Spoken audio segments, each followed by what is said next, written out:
जब मैं कांग्रेस पार्टी की बात करता हूं तो मैं यहां यह भी कहना चाहूंगा कि कांग्रेस पार्टी 5 बातों के लिए 5 साल में जानी गई। पहला, भ्रष्टाचार और भ्रष्टाचार में नंबर 1।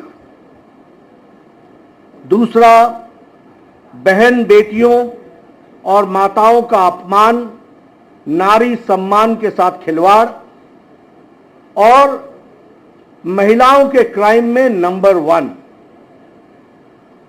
किसानों का तिरस्कार, डिटेल में मैं बाद में आऊंगा, लेकिन this is the only state जहां बिजली का दर सबसे महंगा और पेट्रोल और डीजल पर वैट सबसे ज्यादा।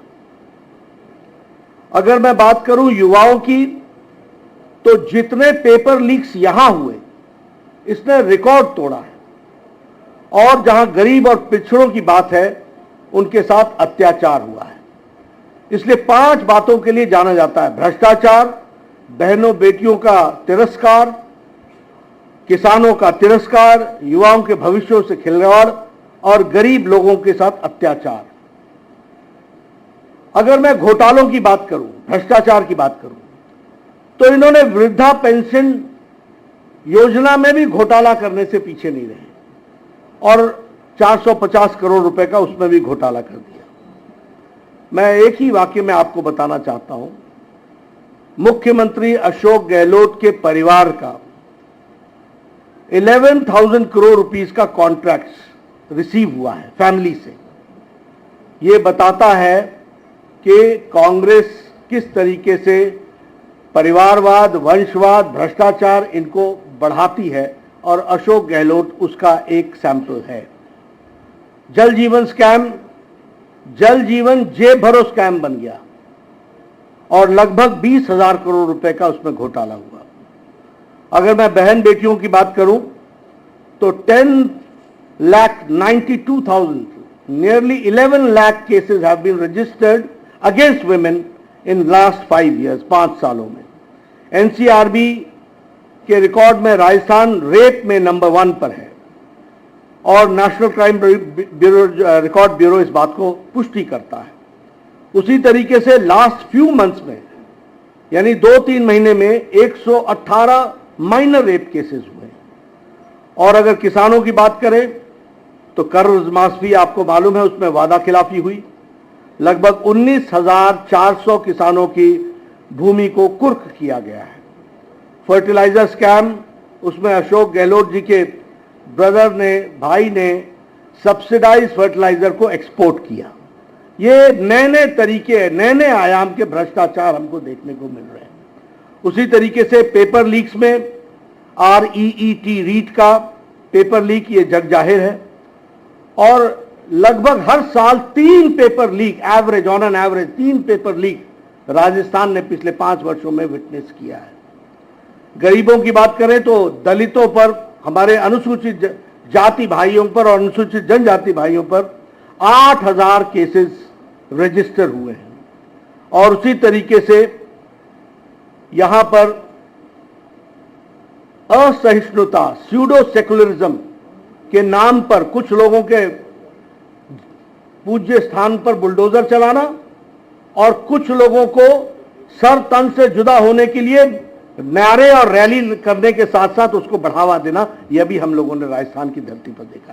जो राजस्थान शांत प्रिय राजस्थान जाना जाता था, जो राजस्थान सद्भाव के लिए जाना जाता था, आज वहां ऐसी आवाजें उठ रही हैं। मैं यहां पर आपको यह भी बताना चाहता हूं कि भारतीय जनता पार्टी ने कोशिश की, राष्ट्रीय भारत की सरकार के द्वारा, कि राजस्थान को जितना संभव हो सके उतना हम उसको मुख्य धारा में शामिल करें। और इसलिए चाहे वो महिलाओं को सम्मान देने के लिए इज्जत घर का सवाल हो, यानी शौचालय बनाने का सवाल हो, चाहे उज्ज्वला योजना हो, चाहे नारी शक्ति वंदन विधेयक हो, और चाहे उजाला योजना हो, ये सभी महिलाओं को ताकत देने का काम कर रही हैं और भारतीय जनता पार्टी ने इसमें आगे अपने आप को बढ़ाया है। उसी तरीके से अगर किसानों की बात करें प्रधानमंत्री फसल बीमा योजना, प्रधानमंत्री किसान सम्मान निधि, neem coated urea, soil health card, each drop more crop, ये सारी योजनाओं के तहत किसानों को आगे बढ़ाने का काम किया है। और अगर हम युवाओं की बात करें तो हम ये गौरव के साथ कह सकते हैं कि पिछले 7 महीनों में 6 लाख सरकारी नौकरी भारत सरकार ने उनके हाथ में अपॉइंटमेंट लेटर दी है, ये भी हमको ध्यान में रखना चाहिए। अगर मैं गरीबी की बात करूं तो प्रधानमंत्री गरीब कल्याण Anna Yojana, 80 crore people are getting 5 kilo rice और 5 किलो व्हीट और 1 किलो पल्स। और आज भारत की गरीबी, मैं नहीं कह रहा हूं, इंटरनेशनल मॉनिटरी फंड कहता है, IMF कहता है कि भारत की गरीबी बीपीएल से, बिलो पॉवर्टी लाइन से ऊपर उठने वालों की संख्या 13.5 करोड़ है। और IMF ही कहता है कि अति गरीबी भारत में now it is less than 1%। तो प्रधानमंत्री गरीब कल्याण अन्न योजना का बहुत बड़ा उसमें योगदान है। और SC/ST अमेंडमेंट एक्ट को ला करके हमारे अनुसूचित जाति और अनुसूचित जनजाति भाइयों को भी मुख्य धारा में लाने का प्रयास किया है।